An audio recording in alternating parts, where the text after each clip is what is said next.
اعوذ باللہ من الشیطان الرجیم بسم اللہ الرحمن الرحیم اللہم صلی علی سیدنا محمد وعلی آل سیدنا محمد وبارک وسلم۔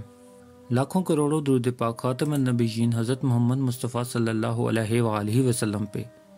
گنبد خزا کے چاہنے والوں کو وقاص احمد کی طرف سے السلام علیکم۔ نبی کریم صلی اللہ علیہ وآلہ وسلم، حضرت ابو بکر صدیق اور حضرت عمر فاروق رضی اللہ تعالیٰ عنہ کے اجسام مبارک کو چرانے کی کئی دفعہ ناپاک سازشیں کی گئیں۔ آج ہم آپ کو ان سازشوں کے بارے میں بتائیں گے۔ پہلی سازش، 5ویں صدی ہجری کی ابتدا میں نبی کریم صلی اللہ علیہ وآلہ وسلم اور صحابین رضی اللہ تعالیٰ عنہما کے اجسام مقدسہ کو مصر منتقل کرنے کی سازش کی گئی۔ مصر کے حاکم عبیدی نے پروگرام بنایا کہ رسول صلی اللہ علیہ وآلہ وسلم اور صحابین کے اجسام مبارکہ کو مدینہ منورہ سے مصر منتقل کیا جائے تاکہ ساری دنیا کا رخ مصر کی طرف ہو جائے، جو یہاں کے رہنے والوں کے لیے بڑی عزت و شان کی بات ہوگی۔ لیکن اس کوشش میں ناکام رہے اور اس طرح اللہ تعالیٰ نے اپنے رسول صلی اللہ علیہ وآلہ وسلم اور ان کے ساتھیوں کی حفاظت فرمائی۔ دوسری سازش، اس ملعون حاکم نے دوبارہ سازش کی، لیکن پھر اسے رسوائی اٹھانی پڑی۔ اس نے کچھ لوگوں کو قبور مبارکہ کو اکھاڑنے کے لیے بھیجا۔ انہوں نے مسجد کے قریب ایک مکان میں رہائش اختیار کر لی اور سرنگ کھودنی شروع کر دی تاکہ قبور مبارکہ تک پہنچا جا سکے۔ اس دوران ایک روشنی نمودار ہوئی اور آواز آئی کہ لوگوں، تمہارے نبی کریم صلی اللہ علیہ وآلہ وسلم کی قبر کو اکھاڑا جا رہا ہے۔ لوگ دوڑے اور تفتیش کی اور ان سب لوگوں کو پکڑ کے قتل کر کے جہنم وصل کر دیا گیا۔ تیسری اور بڑی سازش، بعض عیسائی بادشاہوں نے یہ سازش کی تھی۔ 2 مراکشی عیسائیوں کے ذریعے اسے عملی جامہ پہنانے کی کوشش کی گئی، لیکن اپنی طرف سے اس سازش میں بڑی باریک بینی اور مہارت سے کام لیا گیا۔ لیکن قوت الہیہ ہر چیز پہ غالب ہے، اور چونکہ اللہ تعالیٰ نے آپ کی حفاظت اور عصمت کا وعدہ کر رکھا ہے، اس لیے اللہ تعالیٰ نے خوب حفاظت فرمائی اور عیسائیوں کی سازش کو ناکام کر دیا۔ علامہ سمہودی رحمۃ اللہ علیہ بیان فرماتے ہیں کہ مصر کے ایک عادل حکمران نور الدین زنگی شہید کے دور میں عیسائیوں نے ایک بہت بڑی سازش کی اور انہیں پختہ یقین تھا کہ وہ اس میں کامیاب ہو جائیں گے۔ سلطان نور الدین زنگی مصر کا بادشاہ تھا، بہت نیک، تہجد گزار اور وظائف کا پابند رہنے والا۔ ایک رات تہجد کے بعد سو گیا تو خواب میں نبی کریم صلی اللہ علیہ وآلہ وسلم کی زیارت نصیب ہوئی۔ وہ 2 سرخ رنگ کے آدمیوں کی طرف اشارہ فرما رہے تھے اور ارشاد فرما رہے تھے کہ ان دونوں سے بچو۔ وہ گھبرا کے اٹھ بیٹھے، وضو کر کے نماز ادا کی اور پھر سو گئے۔ تو پھر وہی خواب آیا، جب آنکھ کھلی تو پھر نماز ادا کی اور پھر سو گئے۔ تیسری مرتبہ پھر وہی خواب آیا تو اس کی نیند اڑ گئی۔ ان کا ایک وزیر جمال الدین موصولی، جو کہ ایک بہت نیک شخص تھا، اسے اسی رات کو ہی طلب کیا گیا اور اس سے خواب کا واقعہ بیان کیا گیا۔ تو اس نے کہا کہ بیٹھے کیوں ہیں آپ، ابھی مدینہ منورہ کی طرف چلیں اور خواب کسی کو نہ بتانا۔ اس نے راتوں رات ہی تیاری کی اور اپنے 20 ساتھیوں کو لے کے سواریوں پہ سوار ہو گیا۔ وزیر موصوف بھی ساتھ تھا، بہت سا مال بھی ساتھ لیا۔ 16 روز میں مدینہ طیبہ پہنچ گیا۔ شہر مدینہ سے باہر ہی غسل کیا، مسجد نبوی میں حاضر ہو کے ریاض الجنہ میں نوافل ادا کیے اور بارگاہ رسالت صلی اللہ علیہ وآلہ وسلم میں سلام عرض کیا اور سوچ میں پڑ گیا کہ اب کیا کرے۔ اتنے میں وزیر نے اٹھ کے اعلان کر دیا کہ اے اہل مدینہ والو، سلطان مدینہ منورہ میں آقا دو جہان کی زیارت کے لیے حاضر ہوئے ہیں، ساتھ میں خیرات کے لیے بہت سارا مال بھی لائے ہیں۔ سب اہل مدینہ کی فہرست بنائی جائے۔ بعض میں سلطان نور الدین زنگی رحمۃ اللہ علیہ نے سب کو حاضری کا حکم دیا۔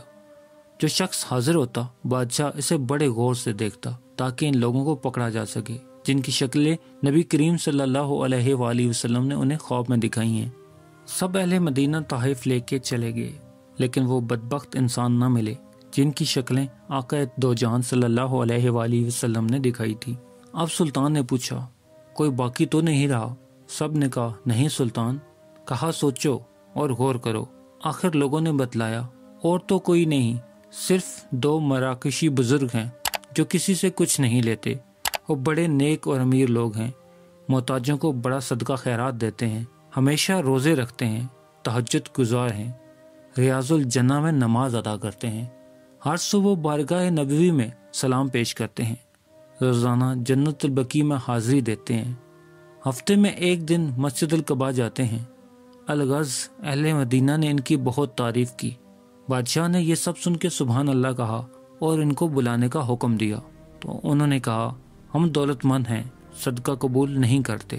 بادشاہ کے حکم پہ جب انہیں لایا گیا تو بادشاہ نے انہیں فوراً پہچان لیا، یہ تو وہی لوگ ہیں جو خواب میں دکھلائے گئے تھے، اور نبی کریم صلی اللہ علیہ وآلہ وسلم نے ان کی طرف اشارہ کر کے فرمایا تھا۔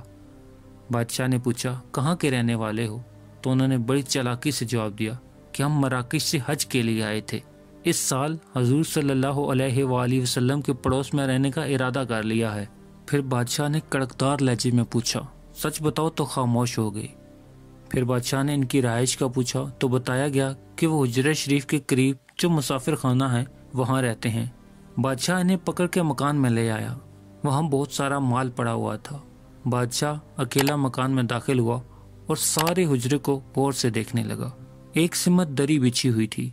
بادشاہ کو شک ہوا تو اس نے دری اٹھائی تو اس کے نیچے سرنگ نظر آئی جو تازہ کھدی ہوئی تھی اور روضہ مبارک کی طرف جا رہی تھی۔ اہل مدینہ یہ دیکھ کے خوفزدہ ہو گئے اور بادشاہ غصے سے سرخ۔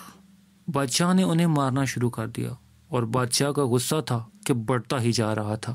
انہوں نے اعتراف جرم کر لیا کہ وہ عیسائی ہیں اور ان کے بادشاہ نے انہیں مراکشی حاجیوں کے بھیس میں بھیجا ہے اور بہت زیادہ مال و دولت دیا ہے اور اس خطرناک کام کو سر انجام دینے کا کہا ہے، اور وہ یہ چاہتا تھا کہ نبی کریم صلی اللہ علیہ وآلہ وسلم کے جسم مبارک کو یہاں سے نکال کے لے جائے۔ اس لیے وہ مسجد کے جنوبی طرف قریب ترین مسافر خانے میں مقیم ہو گئے اور اپنے ناپاک منصوبے کو عملی جامہ پہنانا شروع کر دیا۔ رات کو کھدائی کرتے تھے اور حاجیوں کی تھیلیوں جیسے ان کے پاس تھیلے ہوا کرتے تھے جن میں مٹی ڈال کر جنت البقیع کی زیارت کو جاتے، وہاں جا کے مٹی قبروں کے درمیان ڈال دیتے۔ یہ کام وہ عرصے سے کرتے چلے آ رہے تھے۔ جب حجرہ شریف کے قریب پہنچے تو آسمان سخت کڑکا اور بجلی چمکی اور ایک ایسا زلزلہ آیا کہ معلوم ہوتا تھا پہاڑ اپنی جگہ سے ہل گئے۔ اسی رات کی صبح کو آپ پہنچے اور ہمیں پکڑ کے اعتراف جرم کروا لیا۔ جب انہوں نے اعتراف جرم کر لیا اور بادشاہ کے ذریعے یہ سازش پکڑی گئی تو بادشاہ نے کہا الحمدللہ، اللہ تعالیٰ نے اس کام کے لیے مجھے منتخب فرمایا، کسی اور کا انتخاب نہیں کیا۔ اس کے بعد بادشاہ پہ رکت طاری ہو گئی۔ مدینہ منورہ کی گلیوں میں رو رو کے اللہ کا شکر ادا کیا اور اپنے مقدر پہ ناز کیا کہ یہ عظیم سعادت اللہ تعالیٰ نے مجھے عطا فرمائی ہے، اور پھر انہیں قتل کرنے کا حکم دیا۔ حجرہ شریف سے متصل جو کھڑکی بقیع کی طرف کھلتی ہے، اس کے نیچے ان کی گردنیں اڑا دے گی۔ پھر سلطان نور الدین زنگی اپنے ملک واپس چلا گیا اور عیسائیوں کے خلاف جنگی کارروائیوں کو اور تیز کر دیا۔ ابن کثیر لکھتے ہیں کہ سلطان نور الدین زنگی بہت نیک اور عادل حکمران تھا۔ حضور صلی اللہ علیہ وآلہ وسلم کی مزار شریف کے گرد دیوار کی تعمیر۔ تاریخ کے مطالعے سے یہ واضح ہوتا ہے کہ نبی کریم صلی اللہ علیہ وآلہ وسلم کے جسم اطہر کو منتقل کرنے کی سازش کو کئی بار ناکام کیا گیا، اور ان ناپاک سازشوں کے بعد سلطان نور الدین زنگی نے اس بات کا فیصلہ کر لیا کہ سرنگ لگانے کی سازش کا ہی کلا کما کر دیا جائے۔ اس لیے اس نیک بادشاہ نے سیسا پلائی دیوار بنانے کا حکم دیا تاکہ آئندہ کوئی بھی بد کردار سرنگ نہ لگا سکے۔ جب سے یہ دیوار تعمیر ہوئی ہے کسی کو سرنگ لگانے کی جرت نہ ہو سکی۔ بادشاہ کے حکم سے اتنی کھدائی کی گئی کہ نیچے سے پانی نکل آیا اور یہ حجرہ شریف کے چاروں طرف تھی، اور پھر اس میں سیسا پگھلا کے ڈال دیا گیا اور ہمیشہ کے لیے سرنگ والی سازش کو ناکام بنا دیا گیا۔ اللہ تعالیٰ سے دعا ہے کہ اللہ تعالیٰ ہمیں حضور صلی اللہ علیہ وآلہ وسلم سے بے پناہ محبت کرنے کی توفیق عطا فرمائے، اور اللہ تعالیٰ سلطان نور الدین زنگی کے درجات کو مزید بلند فرمائے۔ اللہ تعالیٰ ہمیں بھی ان جیسے عظیم، نیک، با کردار اور اچھے حکمران نصیب فرمائے۔ پیارے دوستو، امید کرتا ہوں آپ کو میری ویڈیو پسند آئی ہوگی، تو اسے لائک کر دیں، اور مزید اس طرح کی خوبصورت ویڈیو کو دیکھنے کے لیے میرے چینل کو سبسکرائب کرنا ہرگز مت بھولیں۔ بیل کا بٹن بھی دبا دیں تاکہ آپ کو نئی آنے والی ویڈیوز کا نوٹیفیکیشن مل سکے۔ ملتے ہیں ایک نئی ویڈیو کے ساتھ، تب تک کے لیے اپنا خیال رکھیے گا۔ اللہ رب العزت آپ کو آسانیاں دے اور آسانیاں بانٹنے کی توفیق بھی۔ اللہ حافظ۔